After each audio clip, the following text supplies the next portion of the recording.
and welcome to episode 4.5 of the Cageside Combat Podcast. I'm Connor, and as always, I'm joined by Kyle. Hello. And Brad. What's up, guys? This is a mini version of our regular podcast, where we will just preview and predict the card for this weekend, and at the end we have some very big news about this podcast and things that may be happening in the very near future.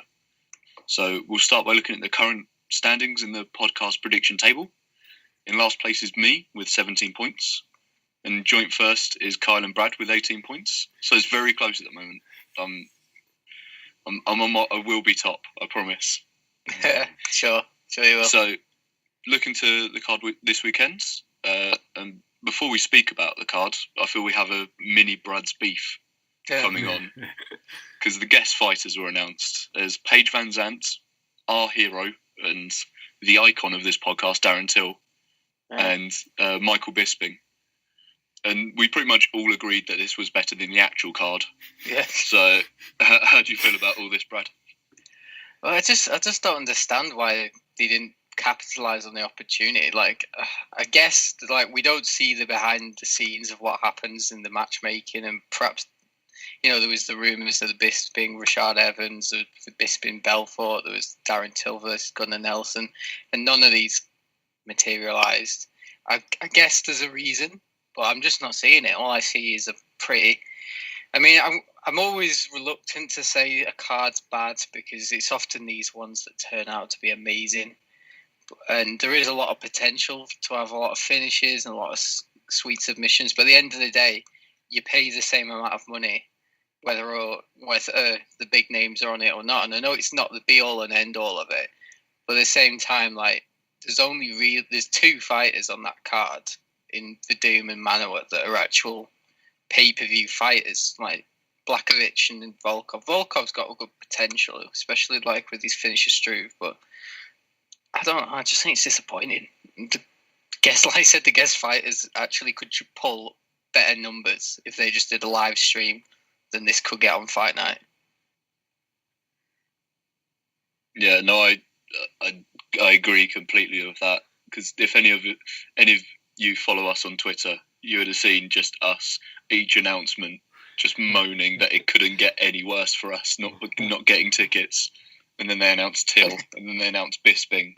And yeah, we kind of just lost it at that point. Yeah. Where are the guest fighters even appearing at? Is it actually at the event? Is it the weigh-ins? I think, don't they do like a separate, not event, but like a separate thing for, usually in whatever they have a association with. So I don't think it's at the actual venue. It'll be somewhere in London. Yeah, I think they'll be at the event as well. But I would imagine they'll do some kind of other thing. Signing. Yeah, that's right up your street, isn't it? I'm so angry. I'm so angry. I'm at the same time. It's like that's fairly good by the UFC, but it's also so disappointing. It's like, why couldn't they have been on the card? But yeah, all that. Yeah, but I think looking to the actual card now, the main event is between Fabrizio Verdum and Alexander Volkov. Do we actually feel that these two could ever challenge for the title in the future? And kind of in Fabrizio's case, can he ever win back his heavyweight title with kind of Ngannou there and Miocic just dominating at the top, and obviously DC that's moving up? Yeah, I mean, I could see Verdum challenging for the title again. I don't know if he could actually beat Stipe. I mean, I don't know, because I'm kind of caught on this one. I've watched the Stipe Verdum fight a few times, and I'm not entirely sure that, like, this is going to sound horrible to Stipe when I say it, but I don't mean it in that way. I'm not entirely sure it was Stipe's ability rather than Fabricio's inability that won that fight. Because it's very I mean, Verdum always charges in and does something pretty wild for his first hit, but he just charged Stipe and he didn't defend himself. He didn't do anything. So I'd be interested to see them fight again and to see Fabricio go a bit more reserved, maybe even try and take him down, use some of his jiu-jitsu. But I don't see him really ever winning again. But I find it weird. He's like, what is he, number 3, number 2, right? I'm not too sure. He's definitely high up. He's definitely up number there. 3 still at the high age of 40, 41 now, 40. Yeah, but he's been so active recently, but he keeps fighting like not nobodies, but like to get a title shot, you got to beat someone in the top 5 or in the top 3, and I kind of get the impression that he's just literally fighting, get as much money under his belt as he can, and then just retire. Whether or not a title run's actually even on his horizon, I'm not entirely sure. Yeah, I think Verdum could definitely challenge for the title again, and he offers like a lot of interesting matchups because of the way he fights. But I don't think he'll be able to win it back. I think we've seen. I don't know. It just feels like that's kind of gone now. That kind of chance of that happening, and with Stipe around as well. I actually Alexander Volkov's one of my favourite heavyweights. I think he's 29 or 30 or something like that, which for a heavyweight's great. He's a very good grappler, and his striking's great as well. So I think that Volkov would have more of a chance if I was to bet who would win the heavyweight title first. I would probably bet on Volkov because I don't think either of them are going to win it, in the next year or two. But I think Volkov could definitely win it in, maybe 2 years or something like that. I mean, he's definitely got age on his side. Yeah. And if he does beat Verdum, and especially emphatically, like if he knocks him out, that puts him straight into title picture. Because it's like I was saying, definitely. It's kind of an all risk, no benefit for Verdum. Because if he beats him, like nobody's going to be like, oh well, you beat who the fuck was the last guy he fought? Tybura. Yeah. It's like, oh, you beat Tybura and you Volkov. Well, obviously Stipe next. Yeah. Like nobody's thinking that, but if he's beaten Stefan Struve, Roy Nelson, and then Verdum, I'd be like, yeah, give him a shot. Yeah. I mean, especially after say Stipe beats DC, he's not got that many title challenges really. Ngannou again, Alistair again. I mean, you could argue either Derek Lewis or if Curtis Blades can beat Alistair Overeem, then him as well. Definitely. Well, moving on to the co-main event now. Jimmy Manuwa faces Yannick Blachowicz in a rematch of the 2015 fight. Do we see this fight being any different to the Manuwa decision victory 3 years ago? No. To be honest, I mean, it's Jimmy Manuwa in front of a home crowd. He could knock him out, but this fight just annoys me so much. Why is clearly Jimmy Manuwa's most boring fight? Jimmy Manuwa, I'm not a big Jimmy Manuwa fan, but he's a good bet for a co-main event because pretty much either he gets knocked out or he knocks somebody out. It's good to get people excited for the main event. But then they want to run back him versus Jan Blachowicz. I just don't get it, to be honest. Yeah, I mean, rematches are supposed to be either because there's a particular excitement for it, or one or both of the fighters have changed so much that you're like, oh well, I need to see that again. I need to see, like, they're not the same people anymore. I guess you could argue that Manuwa's got better since then. I guess so. Can't really see much evidence. I mean, if anything, you could just kind of argue he's been sparked out so many times. He's probably got a chin made of china. So I don't like. I feel like there could have been somebody else in that light heavyweight division that they could have given him, but evidently not. I don't know. It's like you say, like to say he's a British guy. I don't have that much nationalistic faith in him. Like, I was going to say he's probably like one of the least popular, kind of at least in the top 15 of their division. He's probably one of the least popular Brits that there is. Yeah, I think for UK fans. I just find it annoying how he constantly thinks he's deserving of a title shot just because he's the only one that's not fought DC in that top like 5. That's kind of the Ilir Latifi thing as well. And it's just like, well, I guess that and people are like, oh well, he's fought Alexander Gustafsson. We want to see someone else. I'm like, but I'd rather watch Gus fight again. Like, it's like we were saying about the rematch thing. Like, it's either they've both changed, which I think both Gus and DC have got better since then, and it was an absolute barn burner at the time. But it's UFC 210 when DC fought Rumble for the second time. So he chokes Rumble out. He gets the belt wrapped around him, and John Jones is in the front crowd, and then Manoa's like to his right, and Manoa like stands up and starts trying to like start a beef with DC, obviously try to get the next title shot. And DC even goes, he was like, "You just beat Corey Anderson. You don't deserve this." And then he's there like thinking he's starting this bit of rivalry with DC, and it's like, mate, John Jones is stood right over there. Nobody gives a shit about you and DC. He's literally cock blocking. He's just cock blocking Jones and DC. Yeah. He's trying to, and everyone was just like, oh, mate, shut up, sit down. I feel more patriotic watching Gustafsson fight than I do Manoa. Yes. Because Gus, I'm like, he's a European or something, it counts. Yeah.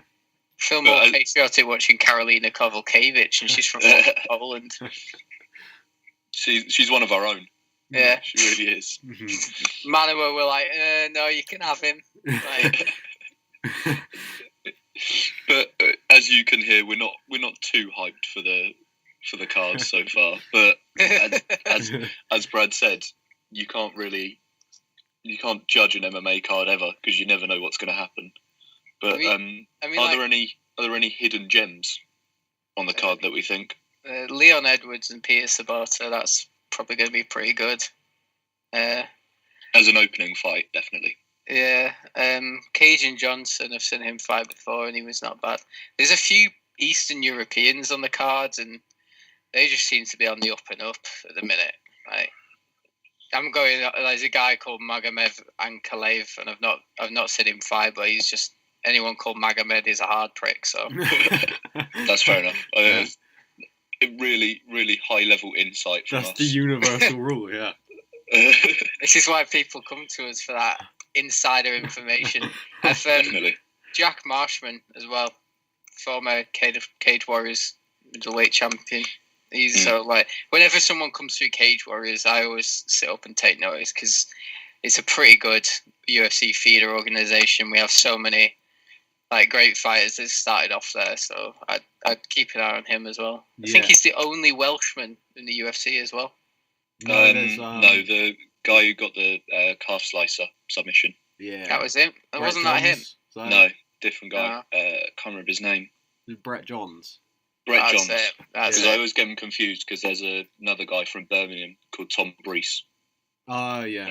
I get those two confused. Yeah. But yeah, no, Brett Johns, he's Welsh as well. Yeah. Funnily enough, Marshman isn't the only Cage Warriors alumni on the card because Nad Narimani stepped in on late notice, and he's come straight from Cage Warriors. This is his first UFC fight. He actually beat Paddy the Baddy to get that belt. He did.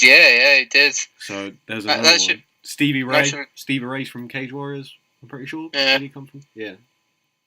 Nad, is it Nad's that trains at Team Caravan with Darren Till as well? I'm pretty sure. I didn't know that.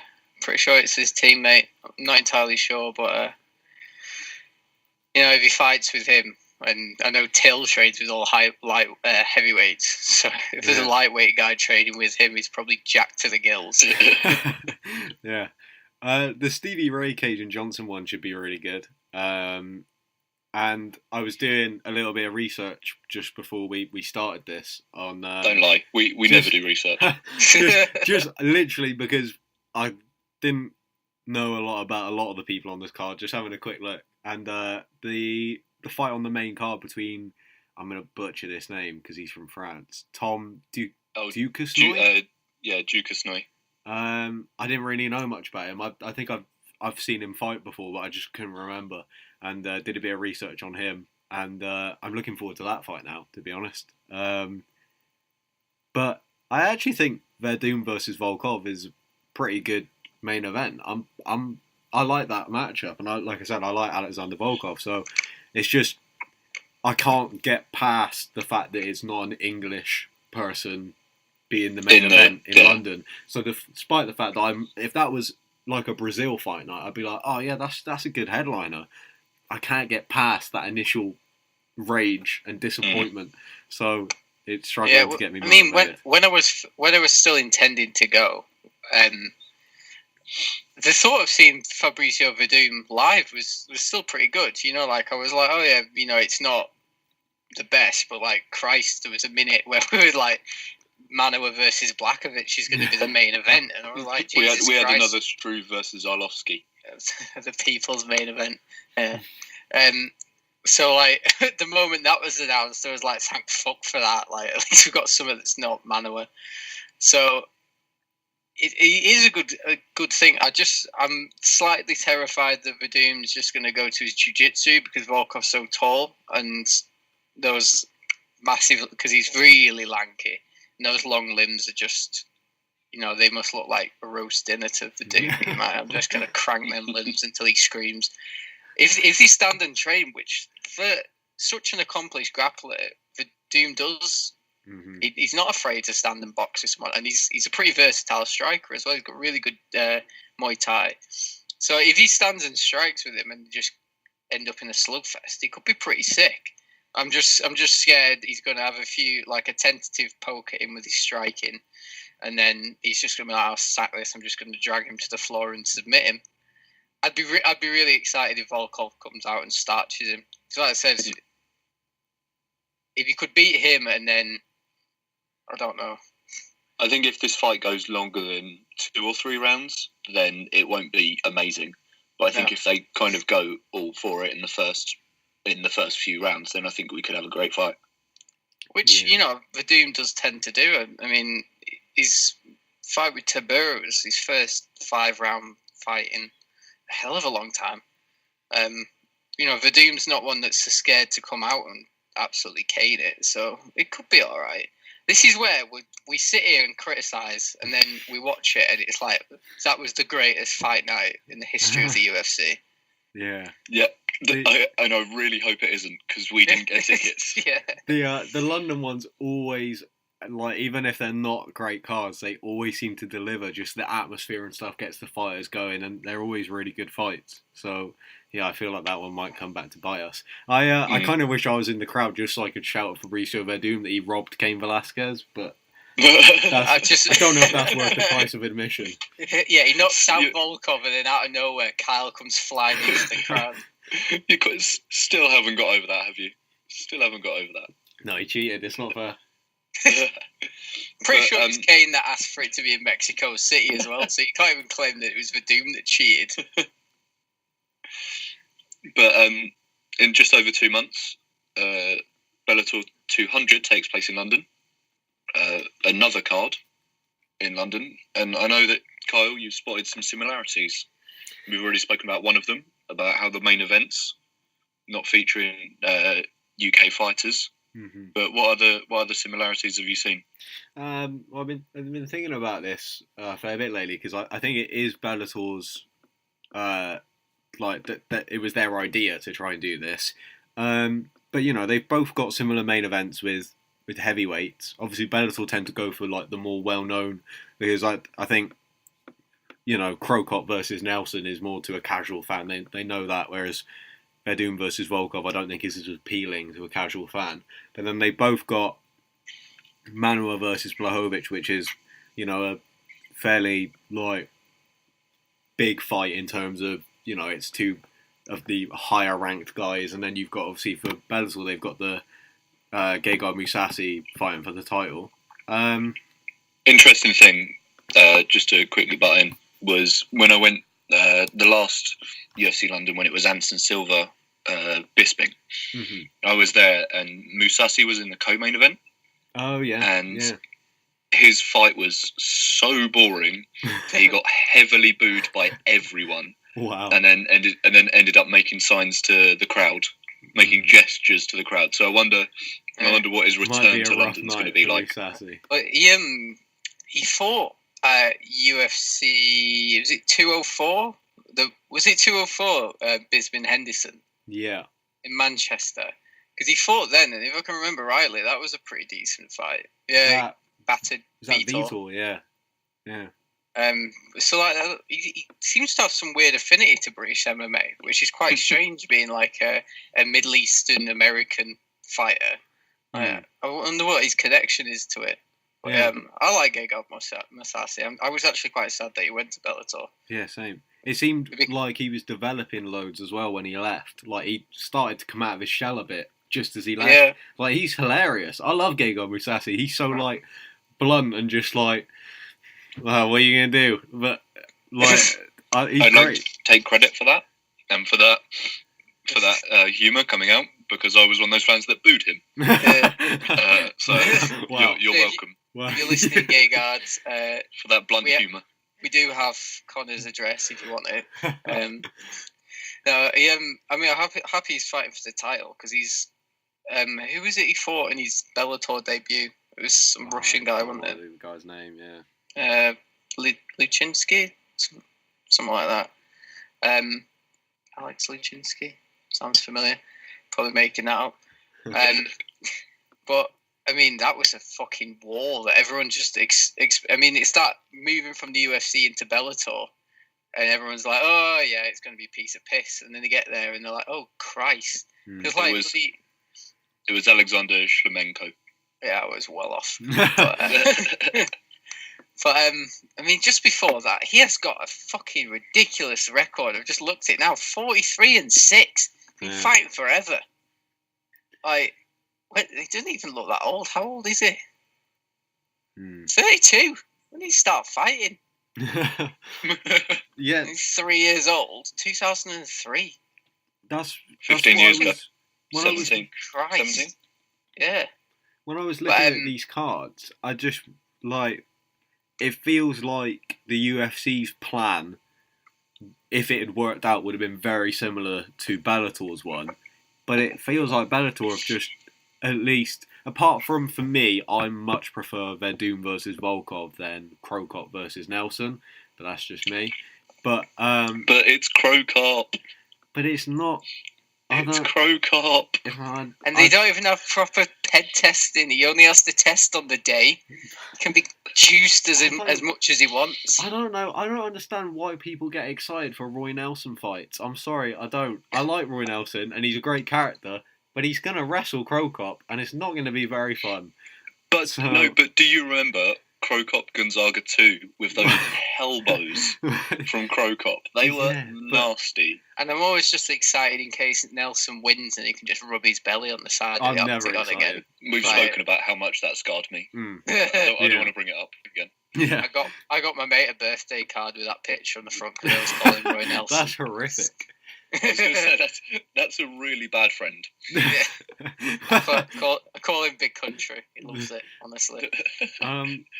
But obviously Bellator announced today with Aaron Chalmers fighting on it as well. It's just like they're winning over the UK crowd. I mean, admittedly he's fighting a guy that's like, can we find him some guy who actually, wins fights? But I mean, they want to get him. They want to build him as a star in England. They want to get him a win in his debut. That's fair enough. I what did you say the record was? I think 4 wins, 6 losses. Yeah. Nice. So technically, you could put me in there against him, and I would better have a better win-lose ratio. Record. Is it a podcast with us unless Brad says that he'll fight somebody in place of somebody else? I need a racist accent, a complaint, and then I call somebody out. Perfect. You're setting up your career. I know. I think that's how CM Punk got into UFC. Yeah. I mean, I don't hold anything against Aaron Chalmers. I nearly said CM Punk then. I don't hold a lot of things against CM Punk. Yeah, I actually don't. So many MMA fans give CM Punk shit. I was thinking it just before. I was like, I don't understand it. I'm like, I want to see him fight. I actually want to see him win his next fight, which he might actually like. If he does, I'd be actually pretty happy for him. Especially because of like how he left WWE, he ain't going back there. Did not leave on good terms. Don't say that. But I have nothing against Aaron Chalmers. I respect him for getting in there and doing it, but it's just like I don't know. I'd rather money. They're making money. Yeah, but I don't know. It's just like, did you see the was it Cage Warrior? Was it Cage Warrior? No, it's Bama who was fighting for, wasn't it? Mm-hmm. And they did the Newcastle event. Apparently, like, a third of the arena left after he'd fought, and it's just like, that's awful. Yeah. It's like, well, and somebody put, well, it was just in time for like the opening of like time for clubs, and I was like, you've bought fucking tickets to an event, and you're gonna leave after him. I don't know. Something about it just bugs me. It bugs me. A future Brad's beef, possibly. Definitely. Aaron Chalmers and people leaving early. It's like CM Punk. People liken the situations because, like, I just used his name to get in. It's like, I'm sorry, I actually like Geordie Shore. Like, I fucking love Geordie Shore. It's one of my favourite programmes, but... It's because you're northern. Yeah. Yeah, all the girls look proper peng on it because, to me, it just looks like all the girls from back home. But it's people liking it because I was just using his name to get on the bill. I'm like, no, because CM Punk is fucking massive. Like, he's an actual athletic superstar, not a guy. Like, I don't understand how he trains because, like, he still films the series and he still goes out in the lash every week, more than every week. I'm like, how on earth do you get up for training? He's got that like, John Jones power, maybe. He does. It's a secret. That secret power. I almost said powder then. But I can't. Freudian slip. Well, if he's got that secret John Jones powder, let's put him up against Shogun. Let's give him a real fan. Let's see that go. No, he said he wants to fucking become champion one day. Let's do it. Title run, here we go. What division does he fight at? I don't think he weighs the same as Shogun. No, well, he wants to be one of the best. Got to fight at all weight division, doesn't it? Wow. Heavyweight. You can have Ngannou. That's it. He's coming off a loss. Yeah, he's coming off a loss. Nice. That's fine. So this fight, they're actually fighting at a catchweight. Oh. So I can only imagine they rushed it, trying to get him in. But it's not that far away. I mean, it's May 25th. 2 months. 2 months, which either means his opponent is considerably undersized, or it means his opponent is a lot bigger and he's taking a challenge that way. But he is 4-6. Yeah. But also the crazy thing is Bellator. For me, the best thing about either of these cards is Michael Venom Page is fighting again, which is huge. Easily, that would easily headline a fight night card. Like that would be huge. Michael Venom Page, and the fact that he's like just on the main card for Bellator 200 is crazy. Yeah, it is very strange, isn't it? Return to MMA, and he's just there. Michael Venom Page really confuses me. I feel like he should be a star. Like, he has a very, I'm gonna say John Jones-esque, but I feel like anyone that's like long and lanky and black just gets called John Jones. It's like some weird systematic racism in MMA fans, but he does. He's like that low hand stance. He keeps great distance management. Uriah Hall when he first started. Yeah, I'm trying to think of a white guy that I can call John Jones-esque now, so it doesn't seem as racist. But I love Michael Venom Page. I don't understand why he's not more popular. Like, I have friends that absolutely despise him. I'm like, I just don't understand it. I get literally when he did the Pokeball, I lost it. He became one of the greatest. Yeah. When he just put a hat on and rolled a Pokeball. That was so disrespectful. It's hilarious. After that knee to the skull and his skull like caving in, he just rolls a Pokeball at him, and it is just the greatest thing. It's just so amazing. And that video went like crazy huge as well, and I was like, this could a lot of his videos have gone big. Crazy viral. Yeah, that's why I was like, this could be huge for MVP. And then he was like, I'm gonna do this weird boxing thing on Dave with David Hay, and then came back and feels like it's like, oh, MVP's back, I guess, but let's push him down the card. Nobody cares. It's like, it's pretty upsetting, because if he was in, I mean, we can only dream, but if he was in the UFC, he would be headlining these cards. Oh, like, he'd be getting pushed crazy. He'd be like right up there with Darren Till on their agenda of get this person on pay-per-view, get this person headlining cards, and it just I'm really excited for it, but it also really confuses me. Do I hear a fact that hypes the Aaron Chalmers fight even more? You know, we were saying about the catchweight thing. Guess who's fighting an overgrown lightweight, even though he fights at welterweight? Oh, That's ridiculous. Like, he couldn't even find a welterweight that's got a record of 4-6. So he's fighting a lightweight at catchweight. That's fucking ridiculous. Nice. Well, I'm not even going to try and see the positive in this. On the 3-fight losing streak as well. Yeah, nice one, Aaron.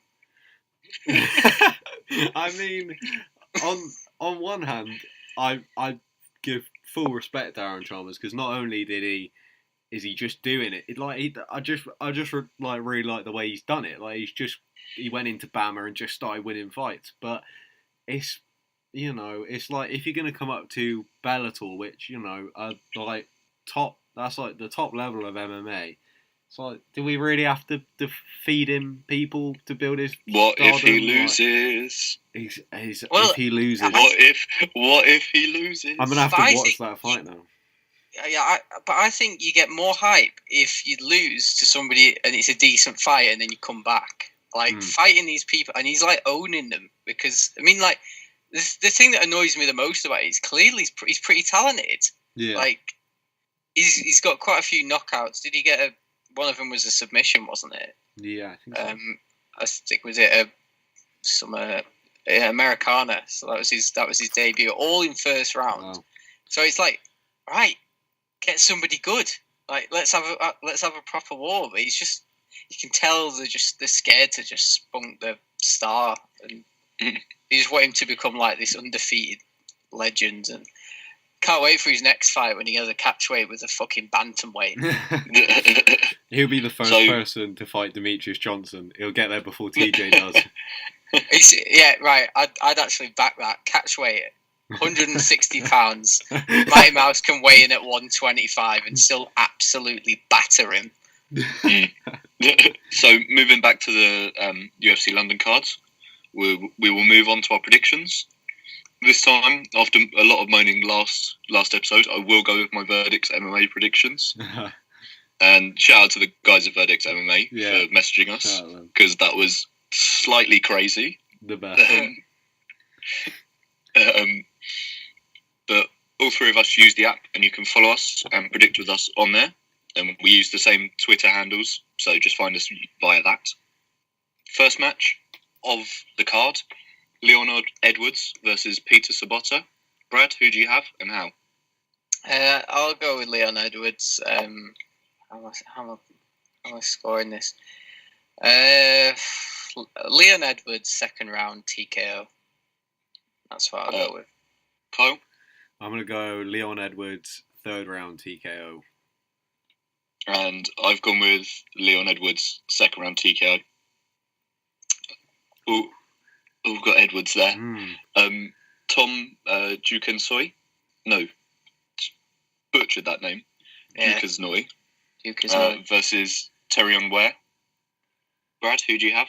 I have no idea, because I know neither of these fighters. So I'm going to go with Dukensoy, because he's the only one that has a Wikipedia page. He is, obviously, that's how we're doing that. Nice. I'll go Dukensoy with first round KO. And hope that he's not submission specialist. He's not, luckily. You dirty casual. Oh, you've researched this fight. You actually did actual research. I did. Yes. How do you see this going? Well, if all of us had done research, then we would have known that Dukensoy is a very exciting striking prospect, you see. Oh.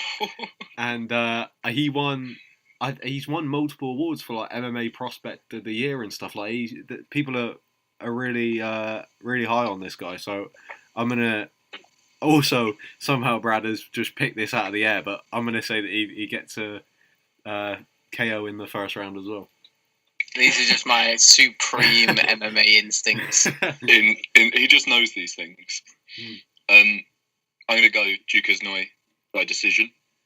and I hope we haven't all butchered his name Yeah. multiple times and get sent hate from the French. I wish all of our picks were done like which person has a Wikipedia page. Oh, first the round. quality of this card, it's how we're going to have to do it. If we were doing the prelims, it'd be bloody basically just like free for all. I just look like Duke has retained his title one time by getting kicked in the balls too hard. There you go. I think if we could select that again, I probably would go for that. But yeah, as we can't, I'll go by decision. Yeah. Moving on to the co-main event, Jimmy Manuwa versus Jan Blachowicz. How do we see this going, Brad? I feel really bad, but I'm gonna go against my nationalistic tendencies, and I'm gonna go for not a decision. I'll go for a submission in the second round. That's never gonna happen, but just go for it. Let's go for it. Kyle, Yeah. How do you see this going? I'm gonna go just all in. Jimmy Manuwa first round KO, front of a home crowd. And you say Blachowicz won't get a submission, but he did get that really good bulldog choke in his last fight. I think that was his last fight. That was a really good sub. So well done, Blachowicz. Okay.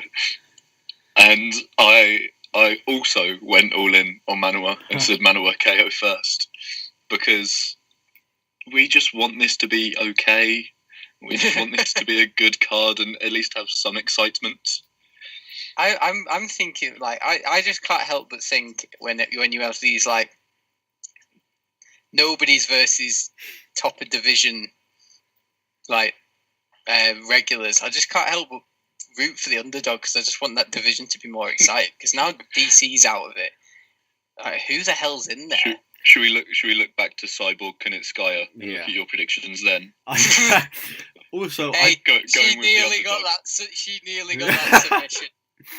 The light heavyweight division does need more people, but I'm not sure if the way to make the light heavyweight division more exciting is get Jan Blachowicz higher up the rankings. I don't think Manuwa can make the rankings more exciting. There's about as many contenders at light heavyweight as there is in the women's featherweight division right now. So, moving on to the main event, Fabrizio Verdum versus Alexander Volkov. Brad, who do you have? Both have Wikipedia pages, so you're a bit screwed. Takes that one out of the I'm equation. fucked. I'm going to go with Volkov. I'm going to go second round KO. I reckon Verdum comes out strong, maybe gets a bit tired, and then Volkov goes for him. Kyle? I'm going to take Volkov via a decision. I'm going to go Verdum via decision. I just want to say that Brad has predicted all of the main card fights to be finishes. The last time, I think it was the last UFC London event, which was the one I was at, that currently holds the record for most decisions ever in a card. I think if that happened again on this quality of card, it might actually bankrupt the UFC. There's so many people filing for a refund on Fight Pass, it just bankrupt them. Yeah, I think there were 11 decisions last time. So God. There was a card between that, which was the Jimmy Manuwa Corey Anderson one, which people got really angry about because it was Jimmy Manuwa versus Corey Anderson. But that one was, at least as far as I can remember, was a really good card. I remember Mark Jacasey had his big standout on that card. Yeah. And obviously Jimmy Manuwa knocked out Corey Anderson. It was a great knockout. So you never know with London. Brad, you never know. You never know. This is the positivity in us as MMA fans. But because we've been nothing but positive towards this fight night. Yeah. As my dad always says, it's the hope that kills you. And it will be the hope that kills us. Hoping that there may be at least one knockout. So, moving away from UFC London and all the positivity and happiness we have for that card, we're going to speak about the future of this podcast and how we're really looking to grow as much as possible. We have a new WordPress website up. I know this is Kyle's baby. So I'll let him talk to you about that and how it means you'll be able to find us elsewhere soon. Yeah. Well, I've been doing research into it for a little while now about how to get a podcast up on iTunes and other platforms and stuff. Because I don't use iTunes. I use like random apps here and there and stuff. So I wanted to do that. Obviously, I need a website for that. So that's all set up. The domain name will be changing fairly soon. There is a link on our Twitter account to it, but it will be changing. So we haven't tweeted it out or anything like that. It's currently a lot of numbers. Yeah, it will be changing, and then we're gonna try and get it so that like it actually gets used. I know that pretty much the reason we have it is so that we can get the podcast on more platforms, but you know, I'm sure we'll put time into it here and there. So yeah, that's that sorted. We'll also be having new features such as an Eddie Bravo, an Edgy Bra inspired MMA inspired section called MMA Conspiracies. I know my friend Joe will be really happy with my impression there. Also, potentially this weekend and for future UFC cards, we will be recording Fight Companions. Please don't copyright us, Joe Rogan. Please. So we'll pretty much just be sitting back and talking about most things not to do with fighting. And we may watch the fights and sometimes speak about them, but I think it will just mostly be featuring Sage Northcutt chat. I was going to say, we're just going to call it a Sage Companion. Probably. You know, especially if Darren Till's there, Darren Till will be on the checklist for things to cover. Yeah, 100%. Yeah. Into the more technical stuff, we'll also be making improvements to our audio.